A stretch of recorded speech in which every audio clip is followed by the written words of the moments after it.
Ketika musim semi tiba, warga desa menjadi aktif. Orang-orang keluar dan pergi ke berbagai tempat. Musim dingin akan segera tiba. Mereka kembali ke desa mereka. Hutan dan kekayaan flora di timur dataran tinggi dapat mengejutkan Anda. Tempat ini bisa menjadi subjek untuk sebuah buku ketika menyangkut tanaman.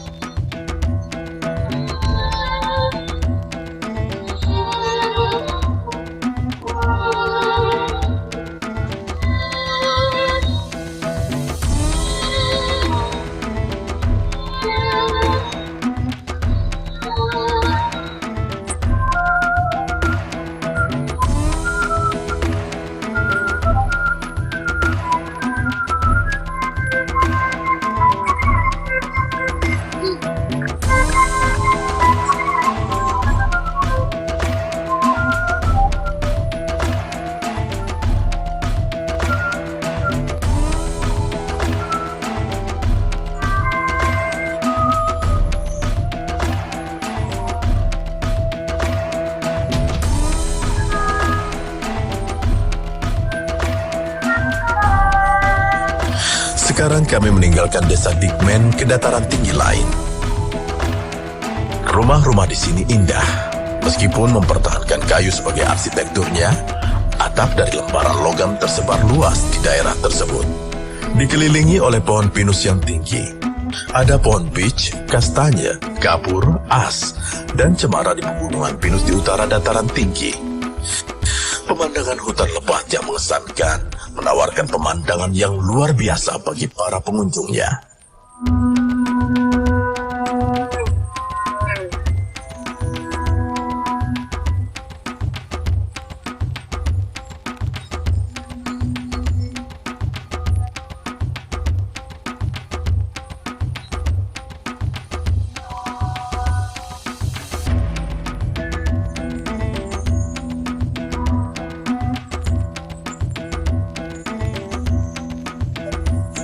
Kami mencari Akiasi, di mana kami dapat melihat perhentian spiritual kota dari puncak tertinggi Sakarya. Yang Mulia Abdul Karim adalah sahabat dari Madinah. Untuk menjadi penyampai pesan Nabi Shallallahu Alaihi Wasallam, ia bergabung dengan ekspedisi ke Istanbul dengan putranya Ali. Saat melewati Akiasi, dia meninggal dan makamnya dibangun di sini. Dia memberikan kelimpahan dan kesegaran pada udara dan tanah Sakarya. Usai berdoa di makamnya, kami teringat dengan waktu azan. Kami berbelok ke arah lain untuk melaksanakan sholat asar pada hari itu.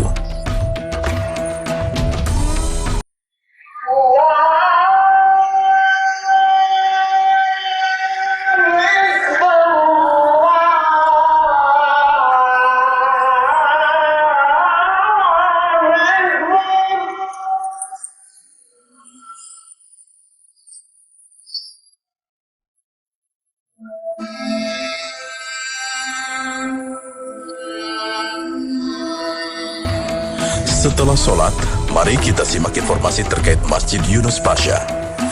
Selama ekspedisi Mesir Yafuz Sultan Selim, Masjid Yunus Pasha dibangun pada tahun 1517 oleh Wazir Agung Yunus Pasha. Karena kubahnya ditutupi dengan timah, maka disebut Masjid Kursunlu oleh masyarakat setempat. Masjid ini dibangun dengan denah persegi dari batu pahat. Karya ini yang dibangun dengan batu yang luar biasa, batu kufeki, adalah milik Mimar Sinan. Pada prasasti di atas gerbang masuk utama, tertulis ayat ke-24, surat Ar-Ra'd. Selamat sejahtera atasmu karena kesabaranmu. Ada tempat wudhu di taman, dan area terlarang di sisi kiri dan halaman belakang masjid.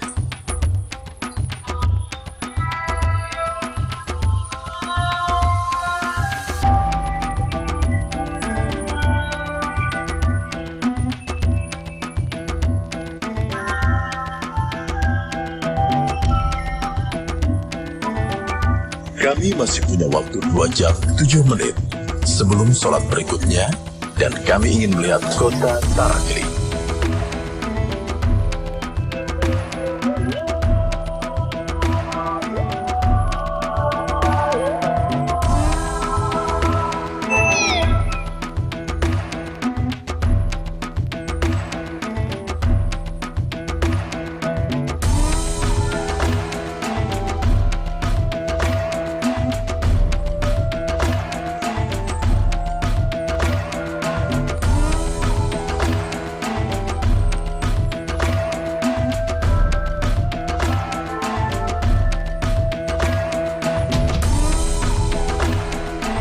Di lembah lereng Bukit Hidirlik dan Benteng Tarakli, terdapat rumah-rumah yang membawa jejak arsitektur khas daerah tersebut.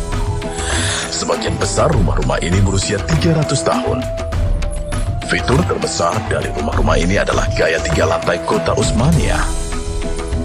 Di jalan-jalan sempit dan berbatu, dapat ditemukan tempat beristirahat bagi orang-orang yang membawa beban.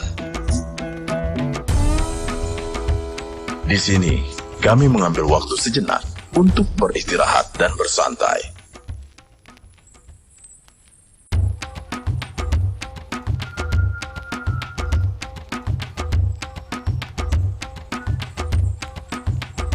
Kami pindah ke resor lain. Pohon Sicamore tua berusia 700 tahun memiliki cerita untuk diceritakan. Salah satu ciri terkenal dari Utsmaniyah adalah pohon berangan yang mereka tanam di wilayah baru mereka. Diduga pohon berangan ini ditanam sebagai hasil dari tradisi tersebut. Meskipun pohon itu terkena api besar pada periode berikutnya, pohon itu dapat diselamatkan tanpa banyak mengalami kerusakan. Syukurlah kita bisa melihatnya.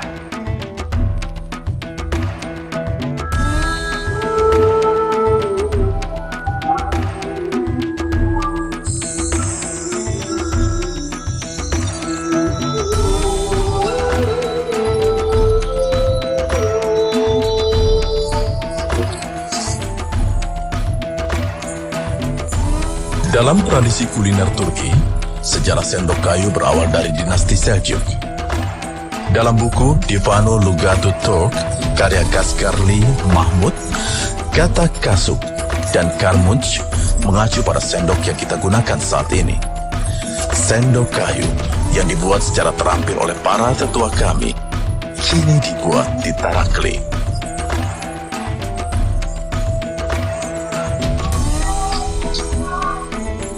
Mari kita dengarkan penjelasan mengenai sendok kayu ini dari ahlinya.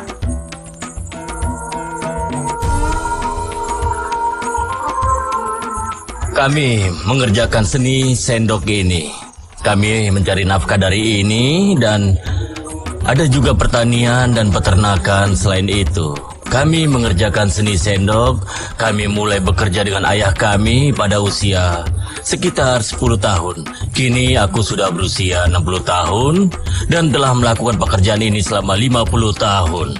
Tapi kami merasa sangat senang karena itu bisa memberikan kehidupan bagi keluarga saya. Ini disebut sendok kayu. Ya, sendok kayu. Kami memiliki hutan dan juga dataran tinggi di sekitar kami. Jadi ayah dan kakek kami membawa kembali bahan mentah dari hutan dan mulai mengerjakan seni ini di rumah.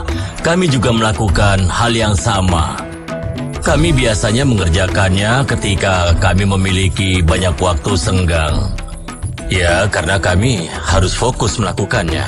Kami melakukan pekerjaan ini, maksudku membuat sendok yang terbuat dari pohon beech. Kami juga menggunakan kayu, tapi kami biasanya menggunakan pohon beech. Kemudian kami menggunakan kapak untuk memotong kayu-kayu tersebut. Setelah kami memotongnya, kami membuat draft kasar. Setelah membuat draft yang Anda lihat di tanganku, kami pun mulai mengerjakannya dengan alat yang Anda bisa lihat di tanganku yang ini. Kami kemudian memotongnya. Kami menggunakan berbagai pisau untuk mengukirnya. Kemudian setelah itu kami mengubah sendok ini menjadi seperti ini. Anda bisa lihat di tanganku. Untuk bisa menjadi ukuran seperti ini, kami harus memotongnya. Kami mulai memotongnya dengan kapak yang bernama kapak iris. Kami memiliki alat untuk mengukir lekukan pada sendok. Dan kami memiliki alat yang lebih pendek untuk mengukir sendok-sendok tersebut. Jadi kami menggunakan ukuran yang berbeda untuk sendok dan sendok sayur. Jadi kami menggunakan beberapa pengukuran. Kami melakukannya dengan hati. Tapi sendok yang dibuat di bengkel harus menggunakan ukuran tertentu. Mereka selalu membuat sendok dengan ukuran yang sama. Ini tidak semudah kelihatannya. Tidak semua orang bisa melakukannya. Kelihatannya memang mudah, tapi tidak semua orang bisa melakukan sentuhan akhirnya. Ini butuh keterampilan. Jika orang itu berbakat, maka dia cenderung bisa melakukannya dengan sangat mudah.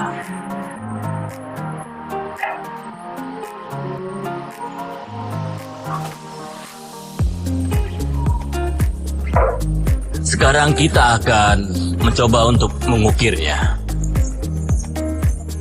Ini adalah kayu muda. Kami membuatnya dengan kayu muda dan aku akan mengukirnya sedikit lagi. Kami melakukan ini untuk membersihkan bagian dalam sendok. Pisau yang digunakan haruslah tajam. Anda tidak bisa melakukan ini dengan pisau tumpul.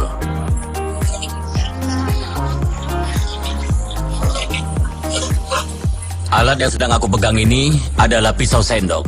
Sebelumnya, kami harus memahatnya hingga dia berbentuk.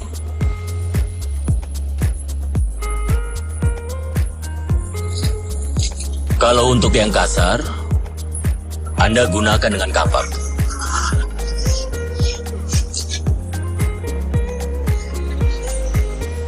Dan gunakan pisau untuk pekerjaan yang bagus. Setiap pengrajin membuat sendok yang sangat berbeda. Lihatlah ini. Lihatlah. Tidak ada yang terlihat sama di sini. Sama seperti segala sesuatu yang lain. Tidak ada yang dibuat sama. Jadi, misalnya hanya ada satu Hasan dari Samsun, tidak ada Hasan yang lain. Ya, begitulah. Contohnya ini sendok Mustafa, dan yang itu adalah yang disebut dengan sendok Zia. Dan Anda tentu saja tahu perbedaannya. Dan sekarang ini, kami menggunakan alat pembersih. Untuk memoles kayu sedikit, kami menggunakan ini untuk membuat permukaan yang halus. Kami melakukannya secara bertahap. Kami menggunakan pisau untuk permukaan yang halus. Kemudian kami menghasilkan produk jadi. Sendok ini hampir selesai. Kami menghaluskannya sedikit lagi dengan amplas. Setelah itu barulah jadi. Dan sendok ini bisa untukmu. Wah, terima kasih banyak, Pak. Kami harus berkeliling kota sedikit lagi sebelum malam. Dataran tinggi Karago terletak 21 km timur Laut Tarakli. Di pegunungan yang merupakan perpanjangan dari pegunungan Samanli. Dikelilingi oleh pohon pinus, beech, cemara, dan ek. Dataran tinggi Karago adalah pusat pengobatan alami dengan luas 567 hektar dan memiliki banyak udara beroksigen dan air minum dingin. Ada pemukiman yang sangat tua di sekitar dataran tinggi yang berasal dari periode Romawi. Meski jejaknya sulit dilihat, masih ada reruntuhan sejarah. Kami meninggalkan dataran tinggi dan pergi ke Masjid Grand Essence Orhan. Kami menemukan masjid bersejarah ini di kuburan di balik batu antara desa Big Essence dan Little Essence.